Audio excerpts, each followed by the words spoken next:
Today's Crosswalk Devotional Podcast is sponsored by the David Caleb Cook Foundation. If our podcast has been a blessing in your life, would you consider helping us get Bibles to children in Muslim countries? Go to davidcalebcook.org/crosswalk to donate. Your gift will help send God's Word to children around the world. Hey everyone, thanks for joining us for the Crosswalk Devotional Podcast. Over the years, our editorial team at crosswalk.com has written these devotionals, observing truths we see at the intersection of faith and life. We're thrilled to offer them to you now in podcast form. To get all of these episodes straight to your phone each week, just subscribe on iTunes or wherever you get podcasts. To find more devotional content like this, just visit us at crosswalk.com.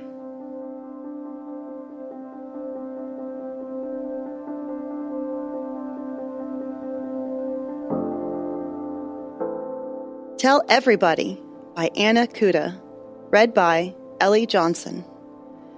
So it was, when the angels had gone away from them into heaven, that the shepherds said to one another, "Let us now go to Bethlehem and see this thing that has come to pass, which the Lord has made known to us." And they came with haste, and found Mary and Joseph and the babe lying in a manger. Now when they had seen him, they made widely known the saying which was told them concerning this child. And all those who heard it marveled at those things which were told them by the shepherds. Luke 2:15-18. Every December, my church puts on an event called Bethlehem Walk, an interactive living nativity of sorts that takes people through a recreation of first-century Bethlehem and then through scenes of the birth, life, death, and resurrection of Jesus. Thousands of people come from the community, and even all over the state come each year to hear about the real meaning of Christmas.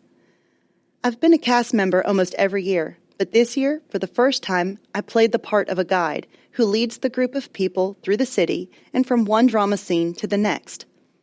If I thought it would get monotonous saying the same lines, hearing the same story, and seeing the same things acted out on repeat for 20 hours in one weekend, I could not have been further from the truth. One of my favorite parts was seeing the reactions of people in my groups to each of the scenes, especially the kids. After the group watches the angel appear to the shepherds in the field and tell them of Jesus' birth, we hurry with the shepherds to the stable to see it for ourselves. After we learn that this baby really is the Messiah, the guide is supposed to tell the group, "Come, let us go tell others what we have seen." From there, the group stumbles upon the three kings and points the way to them. One night, however, I had a group of kids who were as enthralled with the whole story as anyone I'd ever seen. When we got to the manger, they crowded in close, eyes wide, like they'd never seen anything like it. They watched with awe as Mary sang Silent Night and rocked the baby Jesus in her arms. And just when she finished and I opened my mouth to speak my lines, I was upstaged. One little boy in front jumped up and shouted, "It's Jesus! We got to tell everybody!" Sure, we all cracked a smile, but the little boy had it absolutely right. Tell everybody.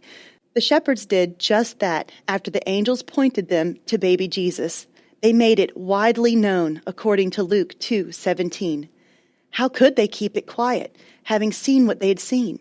How can I keep quiet, having been redeemed by Christ? If you, like me, ever feel unqualified or unworthy to share the gospel, remember the shepherds. They were the most unlikely messengers of the Messiah's birth, rough, poor, dirty, outcasts of society. God could have sent the angels to proclaim the news to anyone, but he chose the shepherds. He used them as first ever preachers of the gospel. Just as the shepherds could not keep quiet about what they saw when they found Jesus, so it should be for us. This Christmas season, share the good news, not just of Jesus as a baby in the manger, but of Jesus who came to save us from our sin. Intersecting faith and life. With whom can you share the good news of Jesus? For further reading, check out Luke 2, Mark 16:15, and Ephesians 6:19-20. Hey listeners, thanks for joining us for the Crosswalk.com devotional podcast. To get all of our episodes straight to your phone during the week, subscribe to this podcast on iTunes or wherever you listen to podcasts. To find more devotional content like this, head over to crosswalk.com.